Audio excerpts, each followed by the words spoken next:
GAFA TV, tu canal online, presenta pensamiento crítico, pluralidad de voces, miradas, oídos y verdades desde la cotidianidad, la academia, la política, la economía, la sociedad y la cultura para construir conceptos y propuestas transversales e incluyentes. Sean bienvenidos a Pensamiento Crítico. Gracias al gentil auspicio de Panadería y Pastelería La Unión, en la mesa de la familia quiteña desde 1988. En Sueños Floristería, contactos al 099-877-9043. Medwin Sistemas, la solución perfecta. Señoras y señores amigos de GAFA TV Ecuador, tengan ustedes muy buenas noches. Gracias por estar siempre conectados a las redes sociales de GAFA TV Ecuador. Por supuesto, viendo Pensamiento Crítico, el programa de opinión que llega gracias al gentil auspicio de Panadería y Pastelería La Unión. Con esto le damos paso a nuestro compañero Fernando García y a nuestro invitado. Señores, muy buenas tardes.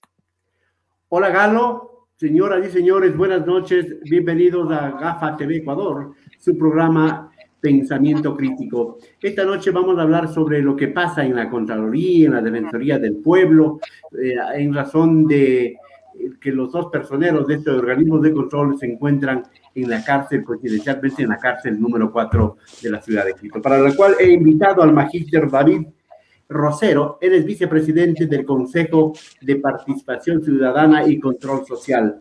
David, buenas noches, ¿cómo está usted? Mucho gusto. Muy buenas noches, estimado Fernando, estimado Galo, un saludo cordial a toda la distinguida audiencia de GAFA TV. Bueno, es mi primera vez en este programa importante y agradeciendo la pluralidad y la apertura para informar del trabajo que venimos realizando en el Consejo de Participación Ciudadana. Muchísimas gracias, David, por esta deferencia a nuestro programa. Voy a comenzar con lo que dijo en un video la señora presidenta de la Asamblea Nacional. No sé si lo escuchó usted, a propósito del asunto del Contralor, que el Consejo de Participación Ciudadana debería o debió haber nombrado un Contralor subrogante. ¿Está dentro de las atribuciones hacer eso por parte del Consejo? Muy buena pregunta, estimado Fernando. En primer lugar, es necesario aclarar que este problema que está pasando con varias instituciones del Estado, incluido el Contralor, es un problema heredado. Es decir, el Consejo de Participación Transitorio, señor Seraquibe, Dávila, Mendoza, etcétera, fueron los que impusieron a esas autoridades que hoy están cuestionadas, como el Contralor General del Estado, sin concurso, sin evaluación, sin ningún proceso de meritocracia.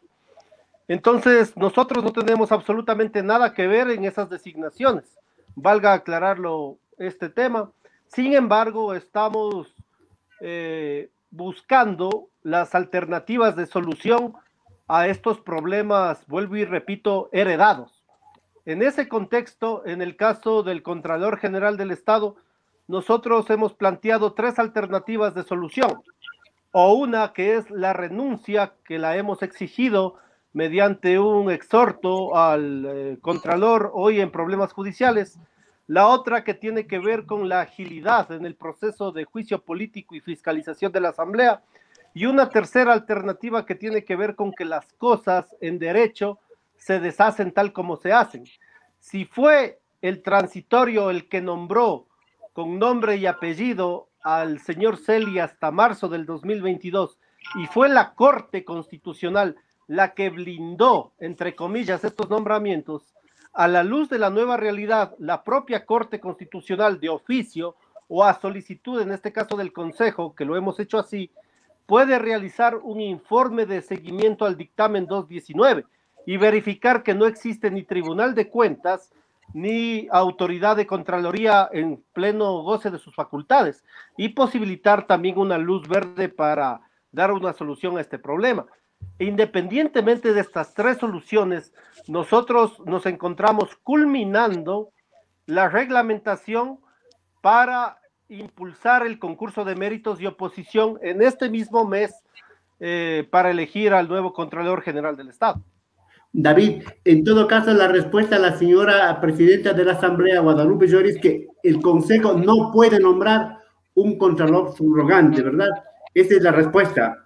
Y aparte de eso, los exhortos formulados por ustedes, tanto al Contralor, tanto a la Asamblea Nacional, al Contralor que dé un paso al costado, él no lo ha hecho, y la Asamblea que agilite el trámite del juicio político también lo ha hecho. Frente a eso, ¿cuál es la respuesta de ustedes?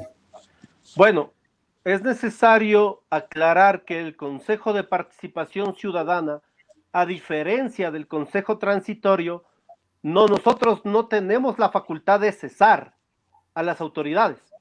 Eso lo tenía Trujillo y compañía, por mandato de la consulta popular. El Consejo de Participación Ciudadana tiene únicamente las atribuciones establecidas en el artículo 208 de la Constitución, que significa nominar, designar al Contralor General del Estado previo a un concurso de méritos de oposición. Y eso lo vamos a hacer en el mes de julio, donde iniciaremos el concurso, para lo cual desde ya solicitamos los recursos económicos al gobierno nacional. En segundo lugar, he escuchado las declaraciones de la presidenta de la Asamblea Nacional, porque el gran debate aquí no es si se da o no el concurso se tiene que realizar, y el concurso durará 6 meses, de acuerdo a las etapas de veeduría, de requisitos, de postulación, de prueba de oposición y de calificación de méritos e impugnación ciudadana. Eso durará 6 meses, pero el gran debate nacional es qué pasa mientras tanto. Ese es el problema fundamental, y nosotros estamos analizando diferentes perspectivas jurídicas, toda vez que no tenemos las mismas facultades del Consejo Transitorio, y toda vez que la única facultad que nos otorga la Constitución es de nombrar por concurso de méritos de oposición a una autoridad honesta, idónea y transparente. Entonces estamos analizando diferentes vías. Sería importante, por ejemplo, que este pronunciamiento de la presidenta de la Asamblea Nacional también sea elevada en el Pleno, para que el Pleno de la Asamblea Nacional pueda hacer un llamado, un exhorto al Consejo de Participación en función de tomar una decisión respecto a la posibilidad de un encargo en estos momentos en la Contraloría General del Estado. En todo caso, porque a este paso, a este ritmo, David, el concurso que ustedes realizarán para nombrar, ahí sí, mediante el concurso de méritos de oposición al próximo Contralor, para que se posesione en marzo del 2022. Hasta tanto, ¿qué pasa? Tenemos un Contralor desde la cárcel nombrando un subrogante, un Contralor desde la cárcel diciendo que él no va a renunciar, y mientras tanto el país está en acefalía, en la realidad está en acefalía, y el asunto de las cuentas, del manejo de los recursos de los ecuatorianos también está al vaivén. Sí, vuelvo y repito, este es un problema que no lo hemos ocasionado nosotros, es un problema heredado. Evidentemente quienes tomaron esta decisión de imponer a CELI deberán responder ante la historia y rendir cuentas. Sin embargo, nosotros queremos solucionar. Ahora, evidentemente la vía jurídica de solución tiene que ver con varias alternativas. Si se agilita el juicio político, si la Corte Constitucional, a la luz de los nuevos hechos, realiza un seguimiento al dictamen 219 que lamentablemente blindó a esta autoridad cuestionada. Y lo otro es también un pronunciamiento de la Asamblea Nacional, un exhorto de las diferentes fuerzas políticas, planteando al Consejo y permitiendo que podamos encargar, viendo la viabilidad jurídica, a una persona mientras se realiza en paralelo el proceso de concurso. Sí, lamentablemente ahora surgen sospechas que la Asamblea o ciertos grupos de la Asamblea están brindando, están protegiendo al Contralor, lamentablemente. En todo caso, ¿cómo está el reglamento en la Comisión Técnica Jurídica, el reglamento para el concurso de mérito de oposición del Contralor, David? Estamos culminando en esta semana la reglamentación. Puedo adelantarles en exclusiva para GAFA TV que hemos colocado estrictos requisitos de probidad, de idoneidad, de honestidad, no tener contratos con el Estado, no tener parentesco de consanguinidad con ninguna autoridad alta en el Estado ecuatoriano, también de no tener líos con la UAFE, procesos judiciales pendientes, no tener pensiones alimenticias, no adeudar al IES, no tener líos con el servicio de rentas internas. También hemos elaborado una tabla de calificación que va desde tener título en prelación, ¿no? Puede tener título de maestría o de PhD, de tercer nivel. Obviamente las capacitaciones y las formaciones en lo que tiene que ver auditoría, procesos de investigación, al control, a las atribuciones de la Contraloría, y luego también elaboraremos una prueba sobre 50 puntos sobre los diferentes temas que atañen a las atribuciones de la Contraloría, que deberán ser elaboradas por las universidades acreditadas de alto nivel con cada uno de los catedráticos de las diferentes universidades. Y una de las etapas más importantes me parece que es la de impugnación ciudadana, donde todas las hojas de vida podrán ser escrutadas por los ciudadanos y los medios de comunicación en tiempo real, y adicionalmente a eso también la vigilancia de una veeduría ciudadana. Es decir, nosotros estamos tomando todos los recaudos para que este proceso pueda reglamentariamente ser estricto en cuanto a los méritos y pueda desenvolverse de la mejor manera. Nosotros lamentamos que no se haya hecho esto antes, ni un concurso, ni una evaluación, únicamente se impuso un nombre, y bueno, hoy tenemos los problemas que son de conocimiento público, pero al menos nuestro afán es sacar adelante el concurso. Más allá de que existan fuerzas oscuras del gobierno anterior, según ha denunciado incluso la propia fiscal del Estado, que estarían de alguna forma tratando de sostener el statu quo en este tema, ¿no? Y de pronto el doctor Trujillo desde el cielo también estará haciendo algo para protegerle a Pablo Celis.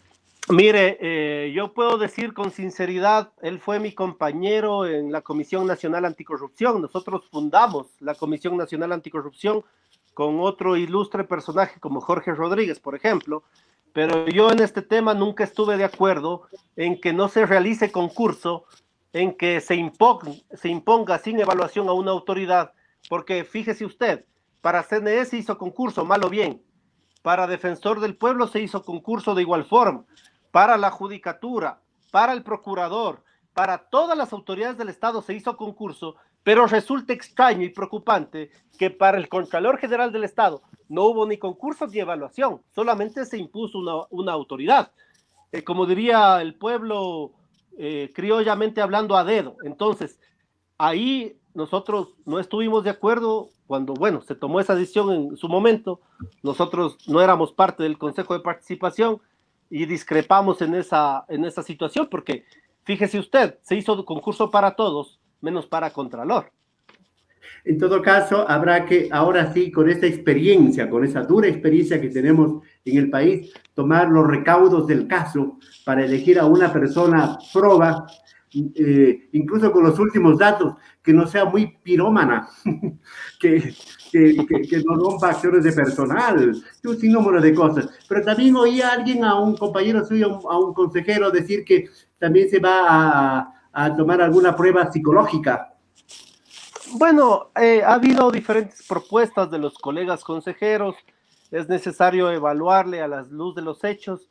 Lo que sí es importante, me parece, es que el concurso debe ser lo más objetivo posible. ¿A qué me refiero? Es decir, que no puede haber rango para la subjetividad. Por ejemplo, si vamos a calificar méritos, pruebas, título, certificados, experiencia profesional, experiencia docente, libre ejercicio, una serie de parámetros tienen que ser objetivos. Es decir, con documento en mano se asignan los puntos. De igual forma, una prueba de oposición en las preguntas diversificadas, obviamente es un tema objetivo, pero si usted quiere introducir entrevistas o temas subjetivos, evidentemente eso se podría prestar para un posible direccionamiento que nadie quiere. Entonces, la forma de evaluar más correcta, desde mi punto de vista, es colocar parámetros objetivos. Tiene el título, tantos puntos. Tiene la capacitación, tantos puntos. Tiene estas preguntas, cumple con las pruebas, saca buena o mala nota. Esa es una evaluación objetiva. Pero si usted quiere inventarse entrevistas o tal vez situaciones subjetivas, evidentemente podría ahí haber algún tipo de discrecionalidad. En todo caso, estamos abiertos a debatir las diferentes propuestas y en ese sentido, entre más objetiva sea la forma de evaluar para designar, nosotros creemos que es la mejor diferencia del transitorio, que al final del día hacía una especie de entrevista, ¿no?, a las diferentes autoridades y luego eso recibía un puntaje. Pero me parece que eso está a discreción de que si me cae bien o mal. Me parece a mí que lo mejor es que sea una prueba, que se califiquen méritos, carpetas, que se escrute toda la vida pública para que se mande a impugnación, que exista una veeduría y de esa forma, evidentemente, mejorar los procesos de designación. David, porque entonces, pero el Consejo tendrá que brindarse también para que no caiga en las presiones políticas, en las circunstancias, en las conveniencias, en los recomendados, porque eso en nuestro país es muy común, muy cierto aquello. Mire, de entrada le digo, estimado amigo periodista, colegas de Gafa TV, que si se presentan 100 y solo queda uno, los 99 no necesariamente van a estar de acuerdo con la decisión, ¿no? Así se lo haga perfecto el concurso, eso va a pasar. Entonces, nosotros trataremos de reglamentar, de normar todos los aspectos para llevar adelante un proceso transparente. Es decir, estamos proponiendo, por ejemplo, que se escaneen todas las hojas de vida y se pongan a disposición de los ecuatorianos en la página web. Es decir, que cualquier ciudadano puede escrutar si ese certificado es o no es verdadero, si ese título es o no es verdadero, si existe o no prohibiciones en la reglamentación. Entonces, eso nos va a permitir de mejor forma manejar los procesos de méritos y oposición. Para no caer, por ejemplo, haciendo una comparación con lo del doctor Murillo, ¿no? Bueno, mire, en este caso, la comisión técnica advirtió de esta falencia en cuanto a este impedimento que se denunció en su momento, pero esto fue pasado por alto ya por el pleno del Consejo Transitorio. Es decir, a pesar de tener una prohibición, no se tomó en cuenta esta situación y se dejó pasar ese asunto. Así podrían pasar muchas situaciones también, y en ese contexto me parece que es importante que el reglamento sea lo más claro, preciso y objetivo posible, y no dejar paso a la subjetividad. Estamos conversando esta noche de martes 29 de junio del 2021 con David Rosero, vicepresidente del Consejo de Participación Ciudadana y Control Social. Bueno, en todo caso, el asunto del Contralor está en manos de la Asamblea, en manos de la Corte Constitucional, en manos del Consejo de Participación y en manos de la Justicia, ¿verdad? Y en manos de la Justicia. Otro tema, el asunto del Defensor del Pueblo, que también está detenido ya más de un mes en la cárcel 4. ¿Qué pasa con el Defensor del Pueblo? ¿Cuáles son las salidas? ¿Cuáles son las alternativas que tienen? Bueno, las mismas alternativas que en el caso del Contralor. Puede ser que sea el tema de un posible proceso de fiscalización en la Asamblea Nacional, obviamente con el debido proceso. El tema también de que la Corte haga un seguimiento, la Corte Constitucional, me refiero al dictamen 219. Aquí hay una pequeña diferencia. ¿En qué sentido? En que la propia ley de la Defensoría Pública, en su artículo 14 y 15, establece la posibilidad de encargo cuando exista destitución por parte de la Asamblea Nacional, por ejemplo. Entonces, se podría aplicar esa figura mientras paralelamente se genera el proceso de concurso de méritos y oposición. Es decir, en este caso, a diferencia de la Contraloría, la propia ley de la Defensoría del Pueblo permite encargar a una persona luego de que ésta haya sido destituida, por ejemplo, por la Asamblea Nacional. En todo caso, el asunto del Defensor del Pueblo, él no tiene la misma situación que el señor Contralor, porque fue designado en concurso de méritos y oposición, ¿verdad? Entonces es muy diferente. Hay otro tema, pasando ya de estos escándalos que ponen en entredicho a la institucionalidad de control del país. ¿Qué pasa con aquello de que, con las voces que desde hace rato viene, eliminar el Consejo de Participación Ciudadana? ¿Sí? Un organismo que realmente quedó mal parado, con una imagen, una falta de credibilidad después del caso del cura Juárez, Tuárez y de otros consejeros que fueron destituidos por la Asamblea Nacional. ¿Cómo está el Consejo ahora? Porque el propio señor Lazo, recordará usted en campaña que dijo que él piensa eliminar el Consejo de Participación Ciudadana. Bueno, yo creo que en política es mejor conversar con 7 que con 137. ¿Cuál es la alternativa en la eliminación del Consejo? Pasar estas atribuciones a la Asamblea Nacional, ¿no es cierto? Hacer bicameralidad, cambiar la estructura del Estado, pero yo señalo que en la atomización hoy de la Asamblea Nacional, eso podría ser más bien contraproducente o un boomerang en el proceso institucional. Ahora bien, si usted le pregunta a los periodistas, a los comerciantes, a los trabajadores, al ama de casa, al ciudadano de pie, ¿cuál es la prioridad en el Ecuador de hoy? Le van a decir con seguridad que es la vacunación. El plan de 9 millones de vacunas en 100 días que ha prometido el gobierno, reducir las tasas de interés al 1% como prometió el presidente de la República, el libre ingreso a las universidades con mayor presupuesto para la educación superior, el tema del empleo, la reactivación económica, es decir, dentro de las prioridades tal vez el Consejo de Participación Ciudadana no está en ninguna de ellas. Y teniendo en cuenta una situación más, una consulta en los momentos actuales de pandemia, en la aglomeración costaría al Estado ecuatoriano $50 millones. Es decir, con $50 millones usted compraría 500,000 vacunas y 50 millones para pretender eliminar una institución cuyo presupuesto equivale a un cantón pequeño de la provincia de Pichincha. Es decir, el Consejo, para eliminar el Consejo se necesita 7 veces más porque el presupuesto de la institución es 7 millones versus una consulta que costaría más de 50 millones. En todo caso, nosotros estamos abiertos al debate. ¿Cuál es la mejor alternativa? Si esto pasa a la Asamblea, si esto pasa a otras entidades, pero independientemente de la decisión final, nosotros alcanzaremos a designar las siguientes autoridades, independientemente si el día de mañana se plantea la consulta popular, porque ese es un proceso que dura más de un año. Nosotros alcanzaremos a designar las siguientes autoridades: Defensor Público, Conferencia de Soberanía Alimentaria, renovación parcial del Consejo Nacional Electoral, posiblemente la Contraloría General del Estado por el proceso que vamos a iniciar en julio y otras autoridades más.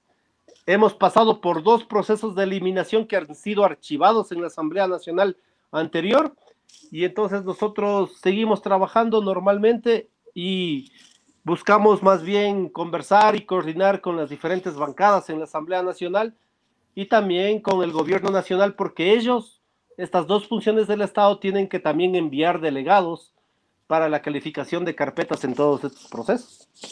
David, pero puertas adentro, ¿el Consejo está haciendo méritos para persistir, para existir? Bueno, mire que nosotros ya en números fríos, estadísticos, hemos rebasado con creces las gestiones o las acciones del transitorio en positivo. ¿En qué me refiero? Nosotros hemos presentado 14 denuncias sobre presuntos actos de corrupción sobre los 2 gobiernos anteriores. El transitorio en el mismo periodo presentó 7 casos. En cuanto a informes de vedurías, nosotros tenemos 150 vedurías a nivel nacional para vigilar la obra pública, la gestión de las autoridades. Tenemos docenas de observatorios que hoy mismo están en universidades, en diferentes actores de la sociedad civil, vigilando las políticas públicas. Hemos realizado 300 procesos de capacitación, de escuelas de formación, fortaleciendo el tejido social, la organización como forma más activa y relevante de participación. Entonces, todas estas estadísticas superiores a lo que hizo el Consejo Transitorio en su momento nos hacen creer que estamos en buen camino. Evidentemente, hoy que se viene el proceso de autoridades, tenemos que actuar con la suficiente madurez, juridicidad y transparencia para que todos estos procesos se den de la forma más adecuada y que el Consejo pueda entregar a la ciudadanía autoridades con honestidad y con profesionalismo adecuadas para dirigir las diferentes instituciones del Estado. Claro, porque David, no se trata solamente de la cantidad, ¿verdad? No se trata solamente de la cantidad, sino de los resultados. Ver si se va reduciendo el asunto de la corrupción, por decir algo. Otra, la recuperación de la legitimidad de ustedes ante la ciudadanía. Son elementos. Y quisiera, para terminar esta parte, ¿qué otras actividades están realizando ustedes? Por ejemplo, sé que el asunto de la ley intercultural que este rato está debatiéndose en el seno de la Corte Constitucional, ustedes también están participando y han presentado una acción. Cuéntenos de eso, David, por favor. Sí, como vicepresidente del Consejo de Participación Ciudadana, hago un llamado a los 9 jueces de la Corte Constitucional para que ratifiquen y confirmen la vigencia de las reformas a la Ley Orgánica de Educación Intercultural.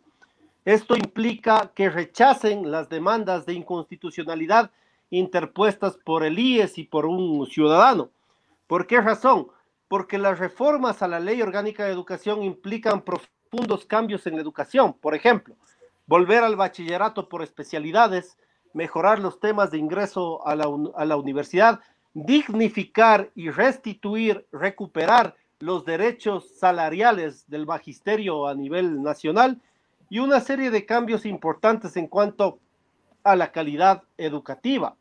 En ese sentido, me parece fundamental que esta ley pueda ser respetada porque fue aprobada por 126 asambleístas de diferentes bancadas, incluida la del propio gobierno nacional en su momento, y en ese contexto me parece que es necesario cumplir con uno de los sectores más maltratados, si cabe el término, más complejos, como son los 250,000 docentes ecuatorianos y ecuatorianas. Mire, solo para poner un ejemplo, un policía con título de bachiller entra ganando en esa institución de $933 a $1,000, pero un docente con título de tercer nivel ingresa al magisterio ganando $817.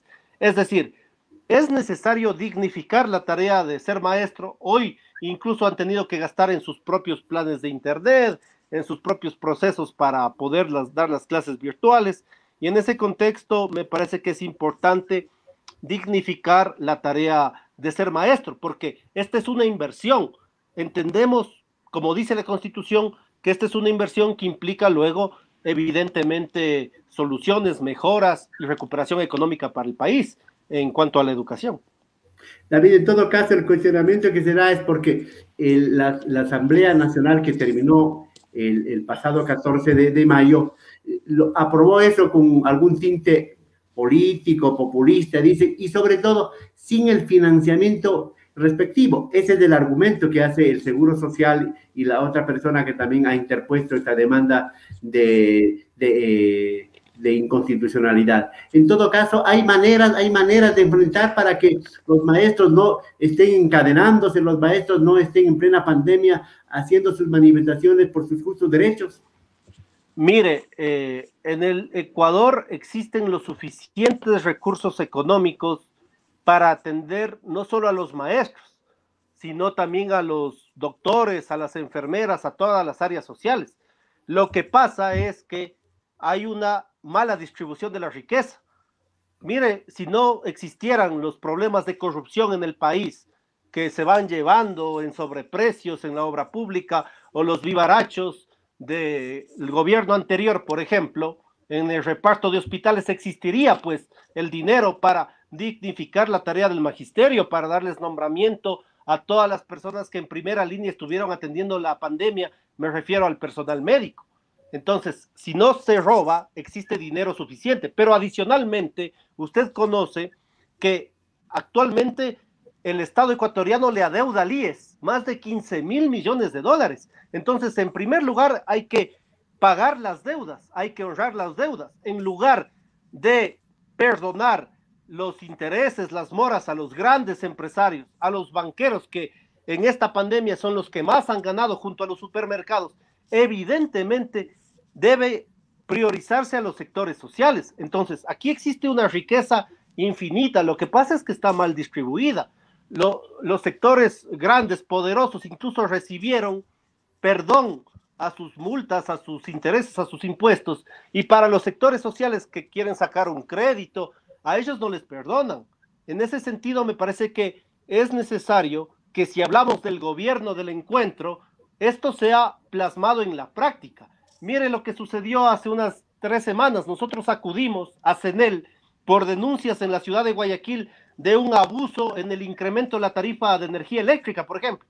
¿Cómo puede ser posible que si nosotros exportamos energía eléctrica por las hidroeléctricas, nos quieran cobrar más que en otros países? Entonces, evidentemente algo está mal, algo está pasando, y eso tiene que ver con que una serie de elementos en el Estado ecuatoriano tienen que haber una redistribución para eso priorizar educación y salud. Mire, en el gobierno de Lenín Moreno se recortó cerca de 1.000 millones para la educación básica en plena pandemia y se quiso recortar 90 millones para las universidades. Entonces, todo esto tiene que ver con que debe existir una redistribución de la riqueza, con que tienen que los grandes sectores bancarios económicos pagar los impuestos, retribuir mejor al Estado y de eso se genere procesos de inversión social y evidentemente combatiendo también la corrupción.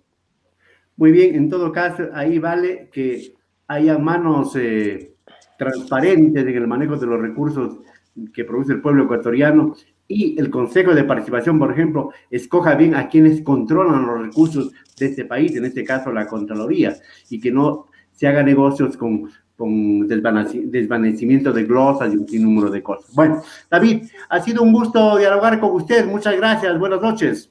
Muchísimas gracias. Gracias por la oportunidad. Muy amable. Esta ha sido la participación del magíster David Rosero, vicepresidente del Consejo de Participación Ciudadana, esta noche en Pensamiento Crítico de GAFA TV Ecuador. Volvemos el día de mañana, Galo. Buenas noches. Te agradecemos, Fernando, por la entrevista y al invitado de esta noche. Les recordamos que Pensamiento Crítico llega gracias al gentil auspicio de Panadería y Pastelería La Unión en la Mesa de los Quiteños desde 1988. Será con nosotros hasta el día de mañana.